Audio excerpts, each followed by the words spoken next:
It's our first day in Venice. We have plans to meet up with Ellen's friend at 1 o'clock for a picnic, but for a while we're just going to walk around and check out the city.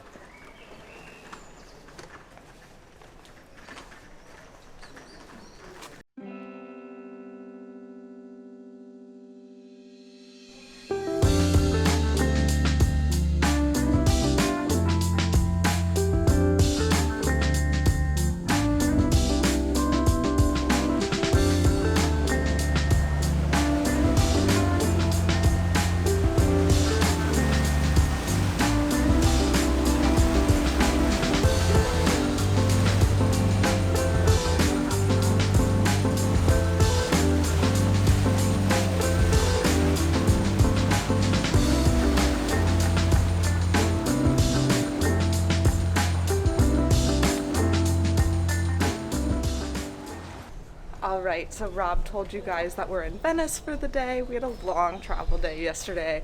I think we took a train, a car, a plane, and a bus. And walked and then we several miles. walked for like an hour to our hostel. Side of the highway.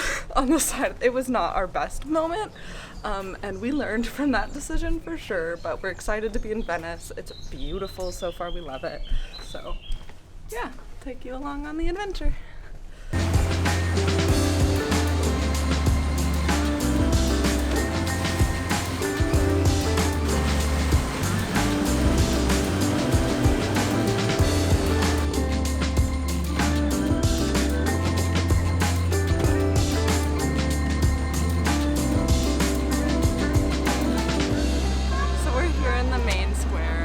Venice, Piazza San Marco, and San Marco Basilica is right behind you. It's beautiful. This is the main public gathering point in Venice. Up until this point, we've just been wandering the streets and the canals, and we've been loving it so far.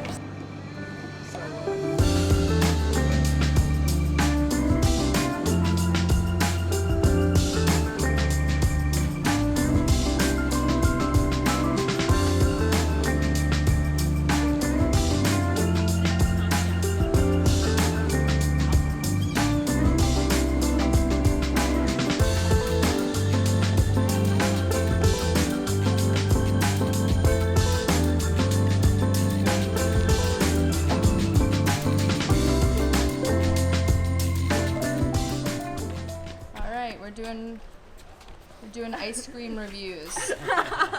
My wonderful friend Michaela is giving us a tour. She's so knowledgeable. She stopped to get us ice cream. I got mango. It's so refreshing because it is hot here today. I got a cherry icy, and it's very good.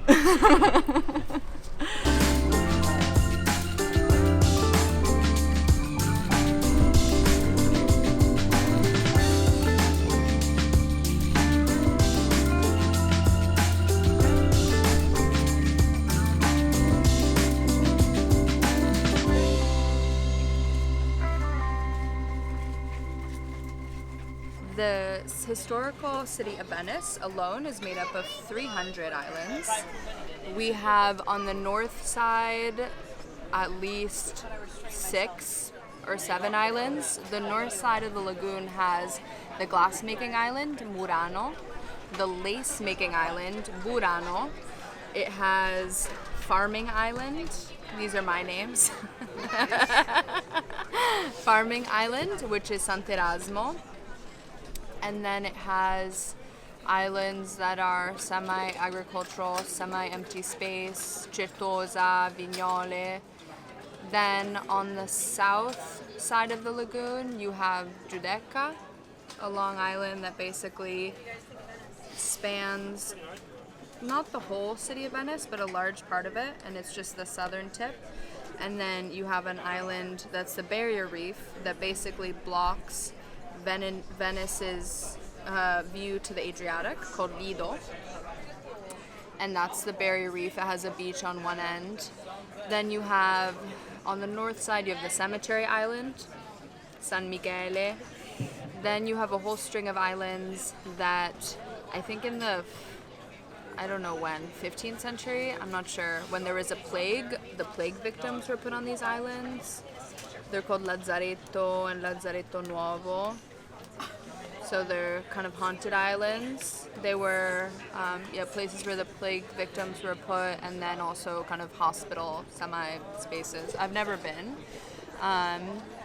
Then you have, islands that don't have names.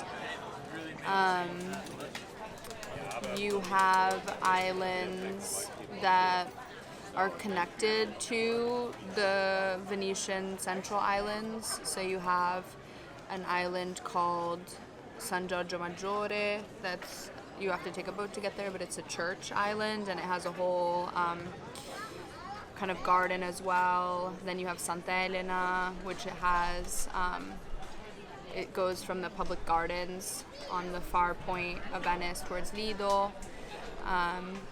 There are hundreds of islands.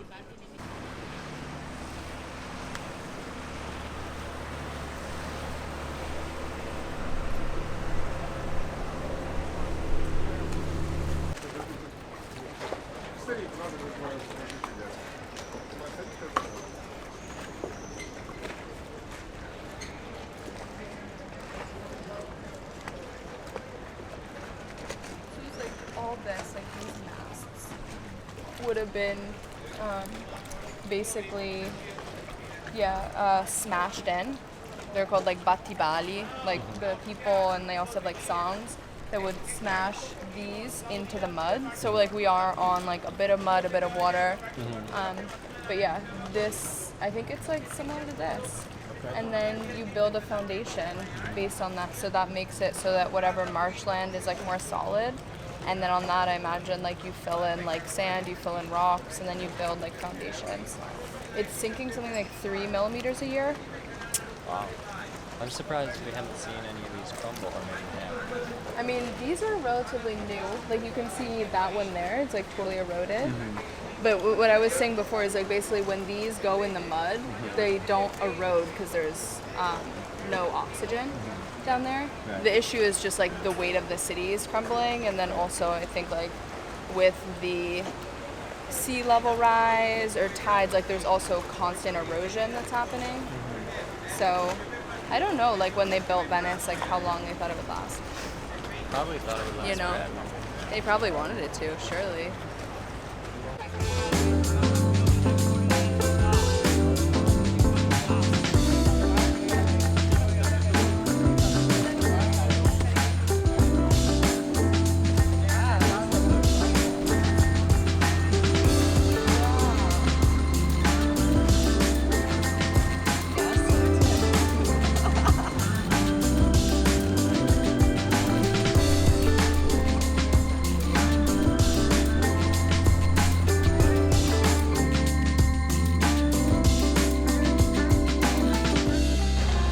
This is, what you're seeing is the outskirts of the Arsenale, which is the boat building yard that made the Venetian Republic in part so powerful and so able to protect itself from the different people that wanted access to Venice. So they were known for being able to make boats incredibly quickly. And inside it's a massive complex in which there's a basin, and it's currently owned and operated by different countries that are using the spaces for exhibitions as part of the Biennale. And yeah, we're just walking around the outskirts of it. Thanks for getting along. Of course. So inside they would make ropes, they would make, different parts of the building, and they would all be subdivided into different spaces. And I was telling Ellen, I think it's a made-up fact, but I think they could make like a boat in like 10 days or something like that. Less than a month, for one like giant boat that would be in their fleet. And then the boats would either go out into the lagoon from the north side, or from the south side they could go out into the Grand Canal. And then another cool thing about Venice is that the Grand Canal was protected through this big chain that they could basically drop into the harbor and then raise up so they could stop other boats from coming in. Like, being on water, when you know how to move through water and defend yourself on water, is an extremely strategic place to be. So Venice is also like protected and the way it's been since it, began to be settled and built, in part because it's been able to resist attacks by barbarian tribes, different people that have been, wanting access to the city. Yeah.